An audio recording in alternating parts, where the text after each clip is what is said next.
విజయనగరం జిల్లా మెంటాడ మండలం బడేవలస గ్రామంలో 46/28 సర్వే నంబర్లో 1.81 సెంట్లు రుద్రభూమిని గ్రామానికి చెందిన మాజీ సర్పంచ్ తడ్డి రామనాయుడు, మీసాల వెంకటరమణ, మీసాల అప్పలనాయుడు, మీసాల లింగన్న అనే వ్యక్తులు భూమిని ఆక్రమించి విలువైన చెట్లను నరికివేసి పశువుల శాలకు నిర్మాణం చేపట్టారు. అధికారులకు విన్నవించిన సమస్య పరిష్కరించకుండా దాటవేసే ధోరణి అవలంబిస్తున్నారని గ్రామస్తులు ఆరోపిస్తున్నారు. గ్రీవెన్స్ లో ఫిర్యాదు చేసినా ఇంతవరకు ఎటువంటి పరిష్కారం జరగలేదని వాపోతున్నారు.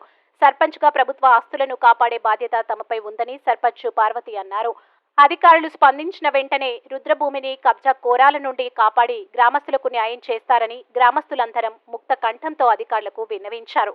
ఈ కార్యక్రమంలో మీసాల గురునాయుడు, బాలి ఎర్రినాయుడు, జొన్నాడ రామునాయుడు, మీసాల ఎరుకునాయుడు తదితరులు పాల్గొన్నారు.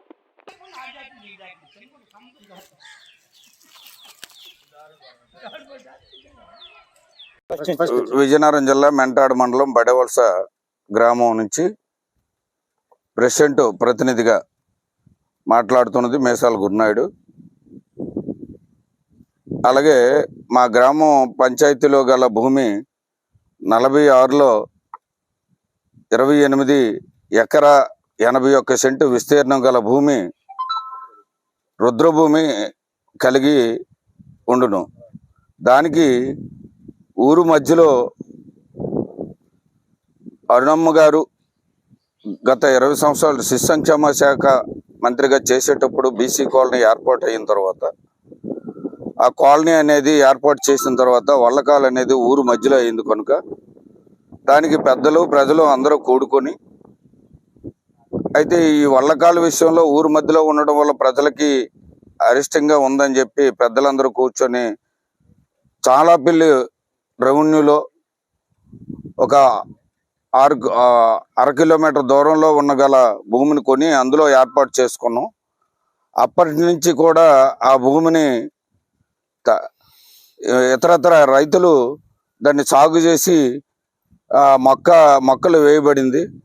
ఇప్పుడు ఆ రుద్రభూమిలో నేటికి 20 సంవత్సరాల నుంచి వాళ్ళదే అని చెప్పి వాళ్ళు వినియోగించడం జరిగింది.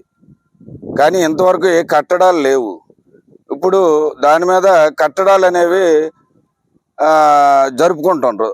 దానివల్ల ప్రజలకి రాబోయే భావితరాలకి ఇబ్బంది జరుగుతుంది కనుక ప్రెసిడెంట్గా నా ప్రమాణ స్వీకారం చేసేటప్పుడు ఒక మాట పలికినందువలన ఈరోజు మా ప్రభుత్వ ఆస్తులని దుర్వినియోగం చేసినప్పటికీ కూడా మేము అడగదలుచుకుంటే ఫస్ట్ విఆర్ఓ కంప్లైంట్ చేసాం.